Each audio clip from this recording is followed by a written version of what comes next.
രാജ്യത്തിന്റെ അതിവേഗ വളർച്ചയ്ക്ക് ഊർജ്ജമാകുന്നതായിരിക്കണം പാർലമെന്റ് സമ്മേളനമെന്ന് പ്രധാനമന്ത്രി നരേന്ദ്രമോദി. വികസനമാണ് സർക്കാരിന്റെ അജണ്ടയെന്നും വളർച്ചയുടെ പുതിയ ഉയരങ്ങളിലേക്ക് എത്തുന്നതിന് സർക്കാരിനൊപ്പം പ്രതിപക്ഷവും സഹകരിക്കണമെന്നും അദ്ദേഹം പറഞ്ഞു.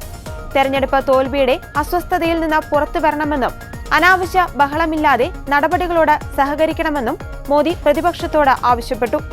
ബീഹാർ തെരഞ്ഞെടുപ്പിലെ ജനവിധി ജനാധിപത്യത്തിന്റെ ശക്തിയാണ് വ്യക്തമാക്കിയത്.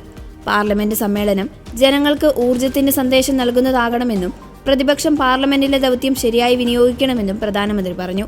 പാർലമെന്റ് സമ്മേളനത്തിന് മുന്നോടിയായി മാധ്യമങ്ങളെ അഭിസംബോധന ചെയ്ത് സംസാരിക്കുകയായിരുന്നു അദ്ദേഹം. ജനവികാരം എതിരാണെന്ന് പ്രതിപക്ഷം ഇനിയെങ്കിലും തിരിച്ചറിയണമെന്നും നിങ്ങളുടെ നിരാശയും രോഷവും പാർലമെന്റിൽ വന്ന് തീർക്കരുതെന്നും മോദി പറഞ്ഞു.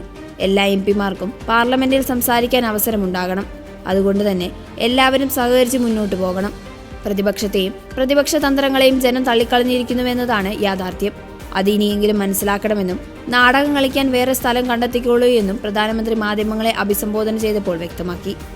അതേസമയം പാർലമെന്റ് ശൈത്യകാല സമ്മേളനത്തിൽ ദില്ലി സ്ഫോടനം, തീവ്ര വോട്ടർ പട്ടിക പരിഷ്കരണം, വായു മലിനീകരണം, പുതിയ ലേബർ കോഡ് തുടങ്ങിയ വിഷയങ്ങളിൽ പ്രതിപക്ഷം ചർച്ച ആവശ്യപ്പെടും.